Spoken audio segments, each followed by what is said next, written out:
Un nouveau grand débat sur le plateau TV de Polytech Horizon, un grand débat industrie durable. On a mené des débats sur la ville durable, sur l'hôpital durable et puis sur l'industrie durable, qui sont des focus qui sont mis en avant, qui sont faits par Polytech Horizon cette année. Industrie durable, chimie du végétal et développement de ressources durables, c'est le thème que nous allons aborder, la chimie du végétal.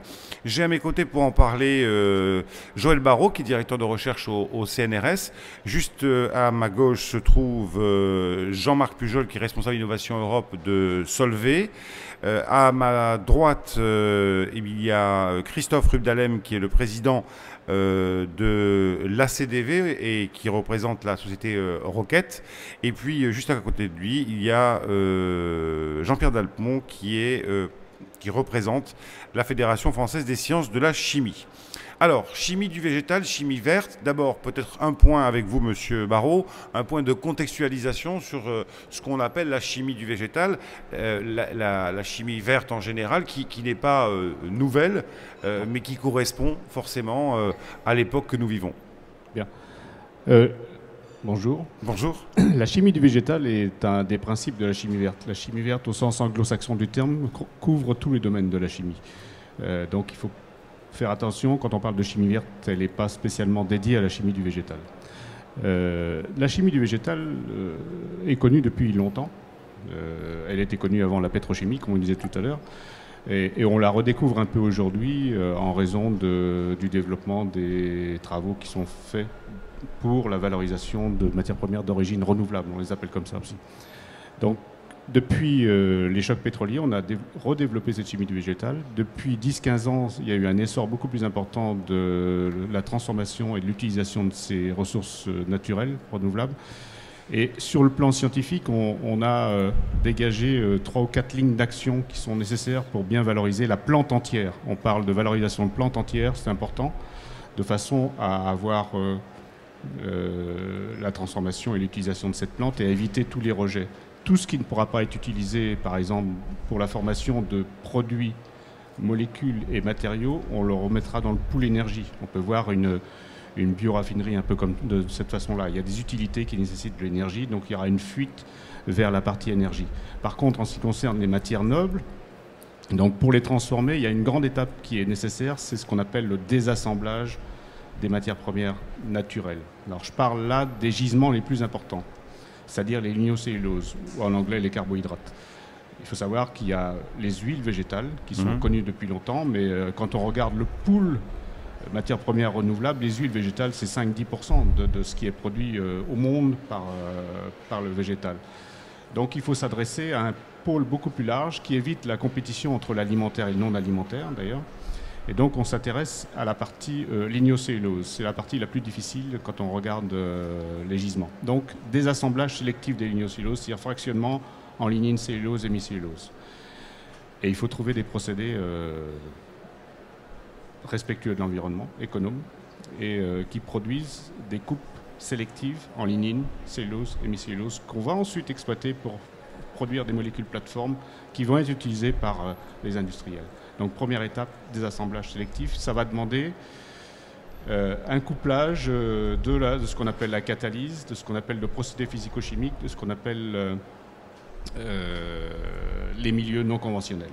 Alors là, dans ce domaine-là, vous menez des recherches à travers un groupe de recherche CNRS-INRA qui a pour but et pour objectif de maîtriser effectivement cette première étape dont vous parliez. Si vous voulez, en France, il y a 2 grands instituts de recherche, 2 grands, l'INRA qui s'occupe de tout ce qui est renouvelable, de ce qui est plantes, et le CNRS qui regarde aussi la partie scientifique, la partie chimie en particulier. Donc on a eu l'idée il y a 4 ans de faire ce qu'on appelle un groupement de recherche entre l'INRA et le CNRS qui regroupe à peu près une quinzaine de labos de chaque institut, de chaque centre, et pour mettre un peu nos connaissances en commun et pour tirer profit de ce pool de connaissances pour faire avancer la science. Et à partir de là, donc on utilise les connaissances de l'INRA en matière de croissance de plantes, par exemple. En supposant que les mécanismes de croissance soient réversibles, on va pouvoir en tirer des règles sur le désassemblage. C'est des choses assez compliquées qui demandent des connaissances en catalyse enzymatique. Donc notre idée, c'est de bien comprendre ce qu'est la catalyse enzymatique, ce qu'est le fonctionnement d'un centre enzymatique pour ensuite essayer de faire des systèmes plus simples, qu'on appelle biomimétiques, qui vont permettre de faire les mêmes réactions, peut-être avec une moindre efficacité, mais qui vont être plus simples à mettre en œuvre. C'est un peu la stratégie.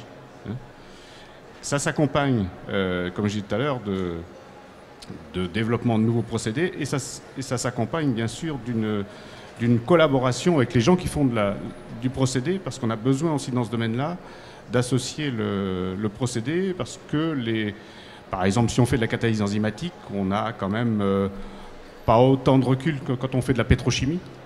Donc il est bon aussi de regarder le génie enzymatique, le génie des procédés, pour mettre en œuvre l'intensification des procédés dans ce domaine-là, qui est quand même un peu plus en retard, entre guillemets, par rapport à la pétrochimie. Oui, parce que vous avez besoin d'une bioressource qui soit stable. On a besoin pour essayer de vulgariser un petit peu, qu'est-ce qu'on peut comparer finalement les produits issus du pétrole, bon, c'est parfaitement maîtrisé, c'est la pétrochimie que vous définissiez. Oui. La biochimie, il y a certaines matières premières qui sont assez stables, comme le blé, comme les céréales en général. Sur les plantes, qui sont plus complexes, et vous avez bien expliqué ce que vous recherchez à faire, il y a besoin d'avoir effectivement une vision de l'évolution de la plante, de sa réversibilité, enfin de tout ce qu'elle peut vous permettre de faire et peut-être ne pas vous permettre de faire quand on s'engage dans des processus industriels. Exactement. La différence entre la pétrochimie et la valorisation de substances naturelles, c'est la variabilité de la composition des plantes. Bon, on pense que la composition d'une plante va être la même, quelle que soit la saison, quel que soit le... Non, il y a quand même des variations de composition dont il faudra tenir compte pour mettre en œuvre les nouveaux procédés de transformation qui sont enzymatiques ou chimiques. Et ça, c'est quelque chose auquel on n'était pas habitué. Quand on fait varier la composition d'un réactif, la réaction varie. Donc il faut qu'on ait un catalyseur, et en particulier les enzymes sont très sensibles à ça. Si vous faites varier la composition, vous ne pouvez plus utiliser une enzyme, mais un cocktail d'enzymes. Donc il faut tenir compte de la variabilité saisonnière des plantes pour mettre en œuvre les nouveaux procédés dont on va avoir besoin. Christophe Rubdalem, quels sont les enjeux finalement? Alors on parlait, tout à l'heure je disais substitution, et vous m'avez repris, finalement on est dans une logique de pic pétrole programmé, enfin bon, on ne va pas s'étendre là-dessus parce qu'on n'a pas véritablement de certitude, mais en tout cas on sait qu'on a un gisement qui va aller en s'éteignant, et donc on essaie de faire un mix avec la chimie du végétal pour continuer à produire les produits justement dont on a besoin au quotidien. Quels sont les enjeux? Oui, alors les enjeux en fait, c'est de développer en parallèle de la chimie traditionnelle, de la chimie basse fossile, la chimie du pétrole, de développer une nouvelle chimie du végétal qui va compléter en fait cette chimie traditionnelle basse fossile. Alors c'est pour ça qu'on a créé l'association Chimie du végétal il y a un peu plus de 5 ans. On a regroupé les 50 acteurs de la filière, des agro-ressources, donc des producteurs de maïs, de blé, d'huile, en passant par les premiers transformateurs qu'on appelle les bioraffineurs. Et puis après, on a les chimistes, les produits de formulation et même des sociétés comme Michelin et Seb qui vont mettre à la disposition des consommateurs des nouveaux produits finis. Donc l'idée, c'est à travers cette association de créer un environnement favorable au développement d'une chimie du végétal nouvelle. Parce que, comme on l'a dit précédemment, la chimie du végétal existait avant le pétrole. Versailles s'est fait sans pétrole. Et donc, on voit très bien qu'il y avait des moyens de faire des choses magnifiques, des pigments, des colorants, du textile sans pétrole. L'idée, c'est de passer à une augmentation de la part de la chimie du végétal dans les approvisionnements des chimistes et des fabricants de matériaux, en développant des nouvelles propriétés, des nouveaux produits et en utilisant des nouvelles technologies, alors de la biotechnologie industrielle, mais aussi de la chimie durable. Donc aujourd'hui, les chimistes utilisent à peu près 10% dans leurs approvisionnements de biomasse. Donc il y a 90% qui est de ressources fossiles et 10% de ressources végétales. L'objectif et l'enjeu, pour répondre à votre question, c'est de doubler en volume l'utilisation de ressources végétales dans les approvisionnements des chimistes et des fabricants de polymères et de matériaux. Et les industriels avec qui vous travaillez, j'imagine, de concert, sont à l'écoute, sont prêts, parce que ça modifie notamment les process, les procédés, on va en parler dans un instant, mais est-ce qu'effectivement l'industrie, alors c'est très large et on le verra avec vous, avec Solvay tout à l'heure, ça a beaucoup d'applications, est-ce qu'ils sont prêts, est-ce qu'il y a une véritable coopération? Ils sont plus que prêts, en fait, ils sont embarqués dans cette dynamique. C'est-à-dire que les industriels, que ce soit des chimistes ou par exemple la plasturgie, donc des utilisateurs de résine, sont partie prenante dans le développement de produits issus du végétal. Donc il y a vraiment une dynamique en France, et en France on a des atouts pour le faire, puisqu'on a des ressources agricoles qui sont importantes, agricoles et forestières d'ailleurs, et on a aussi des expertises importantes dans la chimie, dans les premières transformations de la biomasse, et aussi dans les marchés. Et le marché européen est quand même un marché qui est très demandeur de produits durables, de produits verts. Donc non, vraiment depuis 5 ans, en fait, il y a eu une évolution. On peut dire, au départ, les industriels, par exemple les chimistes, regardaient pour essayer de comprendre, de voir, parce que c'était deux mondes qui se connaissaient peu, le monde agricole ou agro-industriel et le monde de la chimie. Et à travers l'association Chimie du Végétal, on a réussi à initier un dialogue, et maintenant il y a beaucoup de coopération entre les différents acteurs, en fait, les bioraffineurs, les chimistes et les polyméristes, et aussi les sociétés de start-up qui font de nouveaux procédés de biotechnologie industrielle. Donc vraiment il y a une espèce de métabolisme industriel qui se passe en France, où on cristallise en fait toutes les compétences pour développer des nouveaux produits. Et l'objectif, c'est que la France devienne l'un des leaders mondiaux de la chimie du végétal à l'horizon 2020. Alors avant de me tourner vers Jean-Pierre Dalpont pour voir justement ce que sera l'usine du futur, et pour illustrer un peu notre propos, je vais demander à Jean-Marc Pujol de Solvay Recherche et Innovation, qui donc fait partie du pôle de compétitivité Accéléra et de l'association Chimie du Végétal également, de nous montrer à travers des exemples qu'on a préparés ce qu'on peut faire aujourd'hui à partir du végétal avec la chimie du végétal. On va voir qu'il y a énormément de points communs avec ce qu'on connaît comme produit issu de la pétrochimie. Oui, alors c'est bien vrai. La chimie du végétal, pour nous, c'est une nouvelle source de carbone. On a déjà développé beaucoup de produits base chimie du végétal. Aujourd'hui, on est à 12% de nos matières premières carbonées qui viennent des végétaux. Ça nous a permis de faire, par exemple, des dérivés de la cellulose qui viennent du pin ou de l'eucalyptus. Et derrière, on fait de l'acétate de cellulose. On va regarder un petit peu les illustrations que vous nous avez préparées si en régie on est prêt. Donc voilà, donc là on voit un solvant en fait, ouais, voilà, un solvant produit à partir d'une glycérine biosourcée si je Exactement. Donc si je traduis bien. En Europe, ça va être la glycérine de colza. En Amérique du Sud, ça va être la glycérine de soja, qui permet donc de faire derrière un solvant qui a de bonnes propriétés environnementales. L'intérêt important de la chimie du végétal, c'est de faire une empreinte de carbone réduite, puisque là, on va recycler le CO2 par rapport à la chimie plus classique. L'économie de combien à peu près en pourcentage on peut compter suivant les produits de 30 à 50%. D'accord. On va voir un autre exemple. Voilà, ce sont des éoliennes. Alors, il devrait y avoir un texte avec, logiquement. On peut décrire sans le texte. En fait, on voulait mettre en avant les éoliennes fabriquées avec des résines époxy. Nos clients vont faire le matériau, donc des matériaux de haute performance, et qui sont basés sur de l'épichlorhydrine, qui est un produit qui va venir aussi du glycérol, donc, qui s'appelle épicérol, et qui permet de faire des résines matières plastiques à très haute performance. Autre exemple,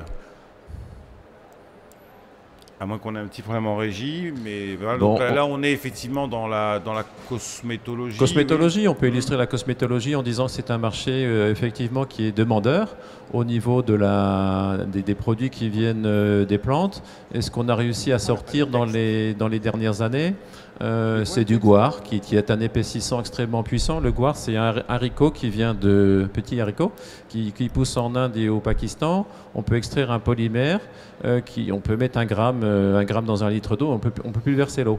Donc c'est un bon épaississant naturel pour les shampoings. Et on a développé beaucoup d'applications avec ce produit. Et pour citer d'autres produits, à partir des matières premières oléagineuses, donc le colza, le soja, on peut ou d'autres, la noix de coco, l'arachide, on peut construire ce qu'on appelle les tensioactifs, qui vont servir de savon, qui vont entrer dans les shampoings, dans les gels douche. Donc là, il y a vraiment un intérêt pour l'application chimie du végétal. Monsieur Barraud, quand on parle comment dire, d'utilisation rationnelle de la biomasse, Oui.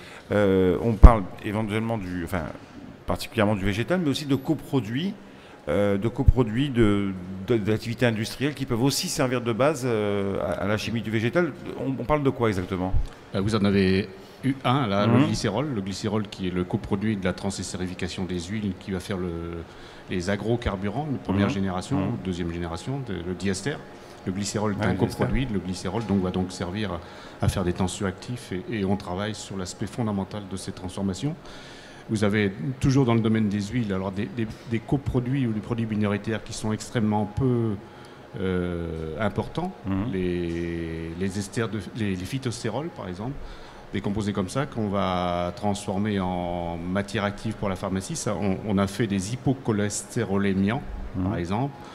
On a fait des tensioactifs un peu particuliers pour la peau.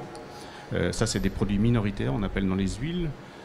Et vous avez des antiradicalaires qui sont dans des composés minoritaires qui sont extrêmement importants, soit pour éviter le vieillissement, soit pour des choses comme ça, pour la santé, des choses comme ça. Tout ça, c'est des coproduits qui sont présents à moins de 1% dans les huiles, par exemple. Dans le domaine du végétal, alors là, vous en avez beaucoup. Chaque végétal a son produit minoritaire qui va pouvoir être utilisé soit pour la santé, soit pour autre chose. Mais c'est surtout pour la santé là qu'on recherche ces actifs-là. Je voudrais juste revenir sur un point de Christophe Ruddalet. Pour dire tout à l'heure, on parlait de développement d'industrie et de participation de l'industrie au programme. Actuellement, il y a une véritable association aussi entre les centres de recherche, qui soient CNRS, INRA et l'industrie. À ma connaissance, il n'y a pas un centre de recherche digne de ce nom en France qui ne travaille pas avec le milieu industriel pour développer de nouvelles molécules, de nouveaux procédés, de nouveaux matériaux.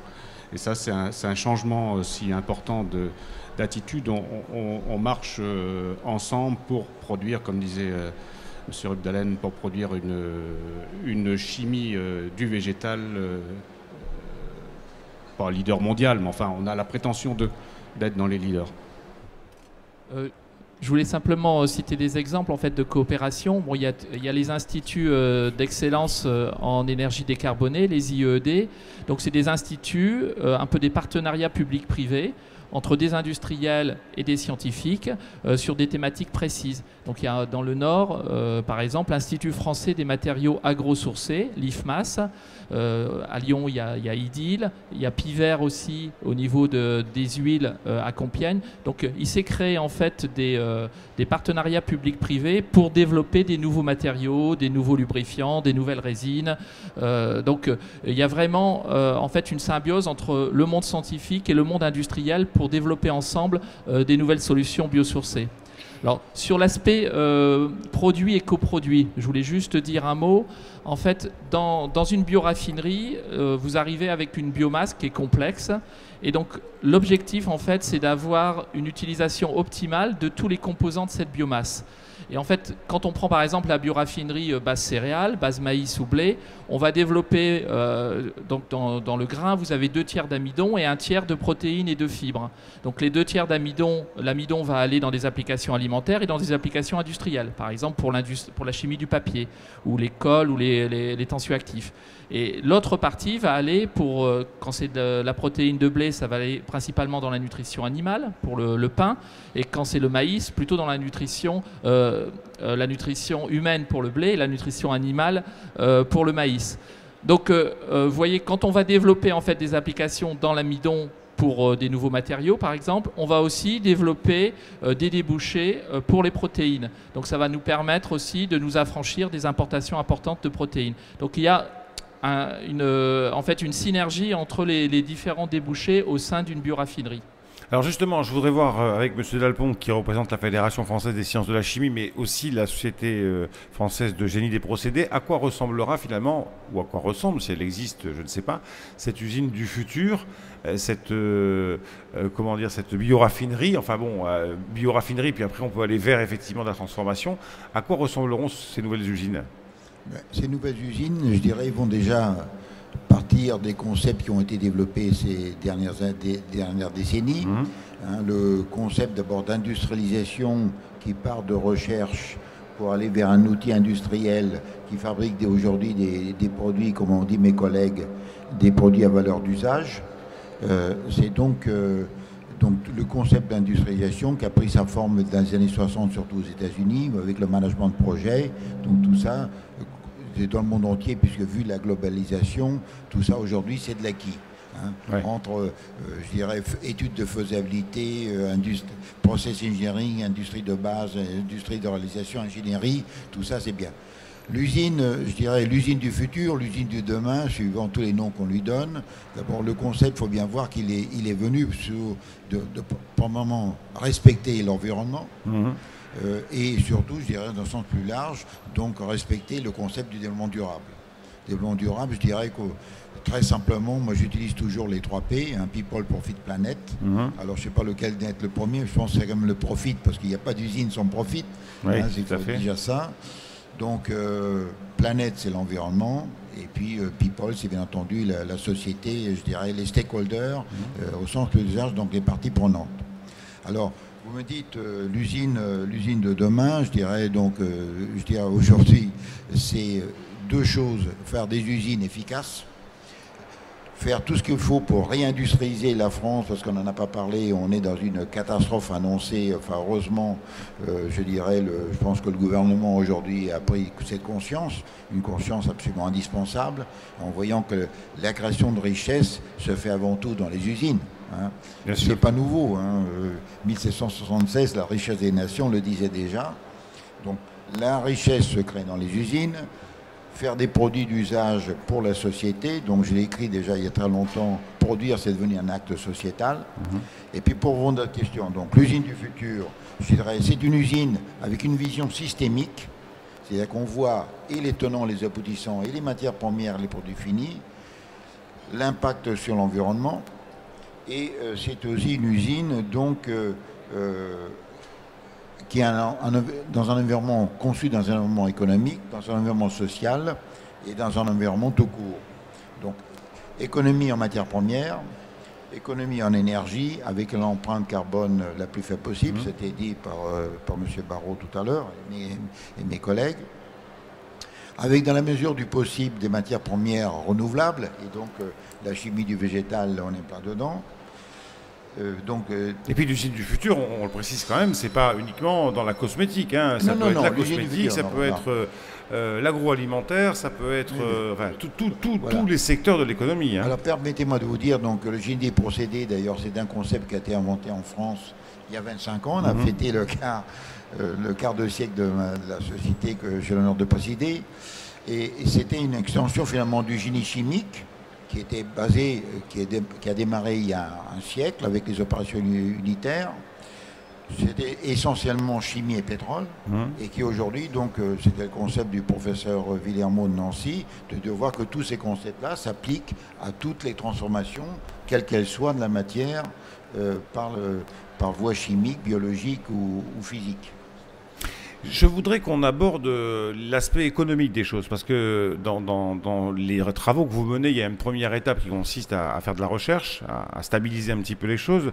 Une deuxième étape qui permettra, je dirais, de transférer un petit peu ces savoirs vers les opérateurs, vers les industriels. Et puis une troisième étape qui consiste quand même à avoir des modèles économiques qui tiennent la route. Parce qu'effectivement, on disait au début de l'émission, on fait un espèce de mix entre la ressource pétrole et la ressource végétale. Bon, c'est pas simple, j'imagine.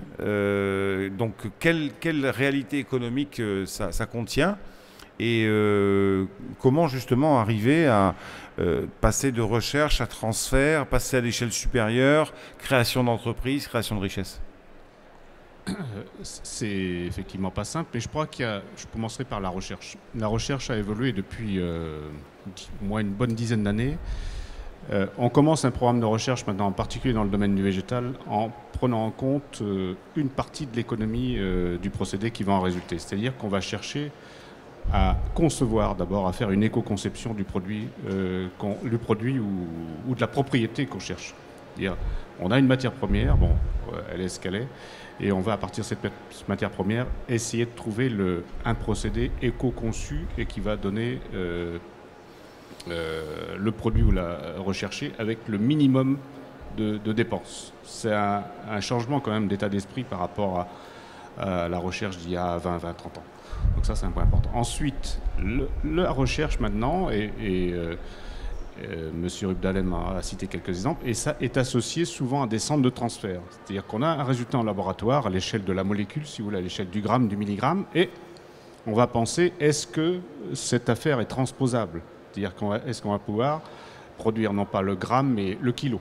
Donc on a associé à des centres de transfert. Bon, dans notre région, on a un centre de recherche, un centre de transfert qui s'appelle Valagro et qui nous fait la transformation, qui nous teste si notre process est transformable à l'échelle du kilo.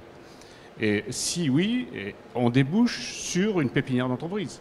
C'est-à-dire qu'on va créer, on n'hésite pas maintenant, on a la chaîne complète, c'est-à-dire on va aller, et ça se fait ailleurs aussi, on va aller vers le start-up. C'est-à-dire que s'il y a un marché, si le produit est éco-conçu, on fait même une étude économique, et si tout ça passe, on va jusqu'à la création de start-up, et il y en a, je pense, dans l'assistance, là, Futuramat, par exemple, pour ne citer que celle-là, qui va prendre le relais et qui va produire. Donc oui, on a quand même une évolution assez sensible. En termes de chiffres, pour un peu indiquer en termes d'emploi ce que ça représente au niveau français, aujourd'hui il y a eu une étude de l'ADEME qui indiquait que la filière chimie du végétal représentait en France 23 000 emplois. Et donc avec toutes ces initiatives, ces nouveaux produits, ce qui va être développé dans les instituts d'excellence sur la chimie du végétal, les efforts des pôles de compétitivité, on ne les a pas cités, mais ils sont vraiment importants pour créer des nouveaux marchés. Donc les pôles de compétitivité Accéléra donc dans la région de Lyon, le pôle matériaux à usage durable dans le Nord-Pas-de-Calais, le pôle industrie et agro-ressources dans la région Picarde. C'est les trois pôles qui sont vraiment très actifs. Il y en a d'autres, je ne les cite pas tous, mais les principaux pôles qui sont actifs dans la chimie du végétal. Donc tout ça, on va arriver à un doublement aussi. On va passer à peu près de 23 000 à plus de 40 000 emplois. Donc ça c'est l'objectif 2020-2030 en France. Au niveau européen, c'est 180 000 emplois.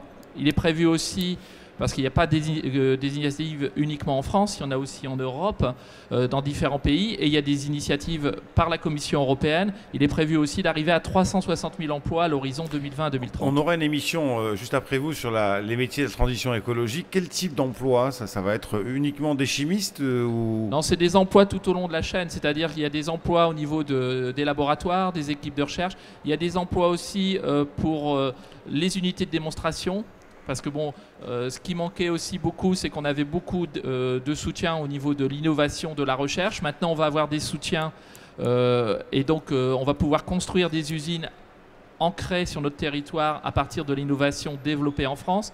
Donc il y a un programme européen qui s'appelle le PPP Bio-Industrie qui peut financer, aider des premières unités industrielles innovantes ou des unités de démonstration. Donc il va y avoir des emplois à ce niveau-là.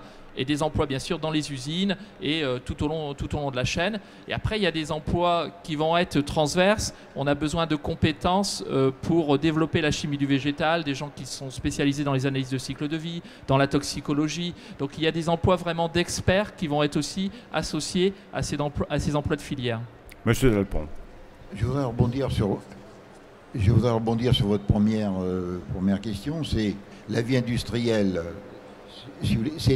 Finalement, c'est un compromis entre ce qui est investissement, coût d'exploitation. Bien sûr, il faut de la rentabilité. Et bien entendu, c'est des risques, il faut le dire, des risques. Et il faut que, bien sûr, aujourd'hui, toutes les grandes entreprises ont des valeurs, des values, comme on dit en américain. Vous avez parlé des emplois, alors bien sûr je prêche un peu pour ma chapelle, mais l'ingénieur des procédés aujourd'hui, process engineer en américain, est vraiment, et la technique que nous apportons, puisque nous essayons de faire ce parler académique et industriel, c'est la fonction même de la vocation même de la SFGP.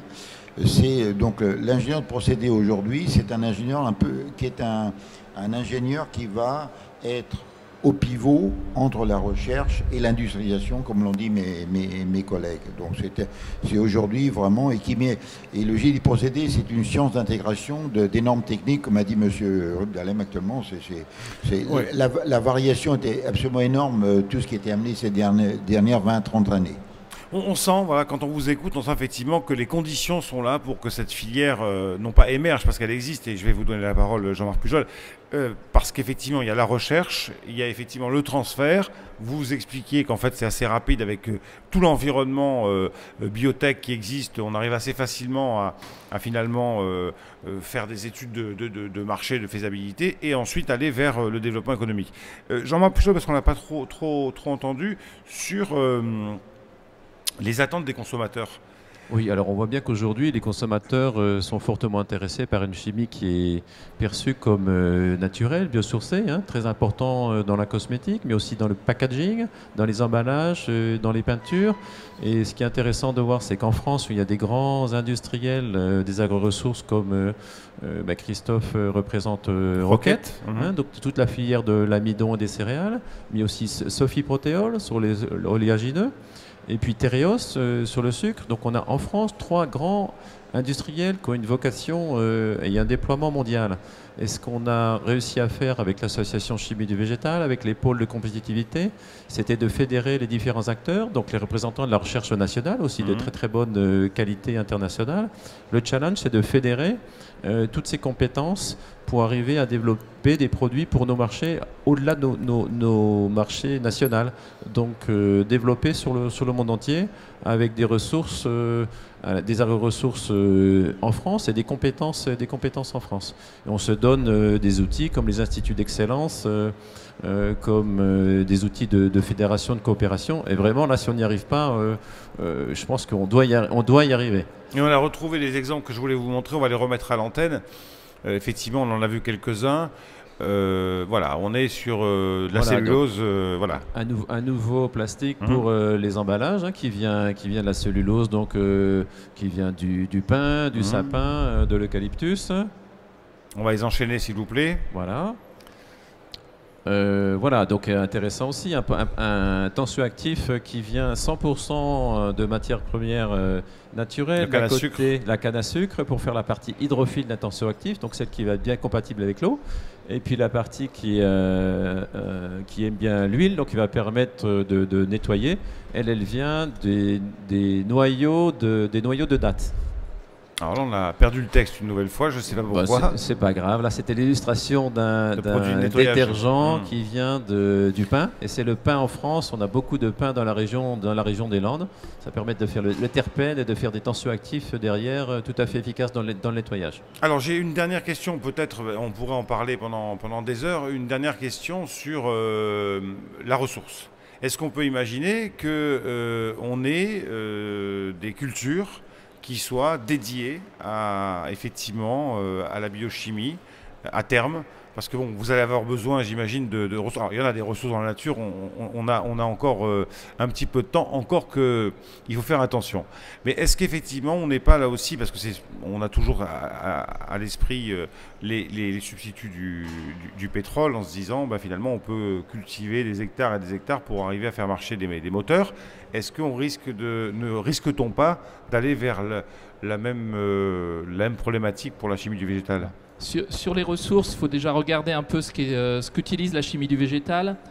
Si on regarde les ressources naturelles, les surfaces cultivées, les surfaces arables, en fait, aujourd'hui, la chimie du végétal utilise moins de 0,5% des surfaces arables exploitées dans le monde. Donc si on arrive à un doublement, c'est ce qu'on espère, un doublement d'utilisation de ressources pour la chimie et les matériaux et l'industrie, on va arriver à 1%. Donc l'impact en fait sur les surfaces est vraiment très marginal. Donc on va pouvoir continuer à développer de la chimie du végétal à partir des ressources classiques, les céréales, les huiles, etc.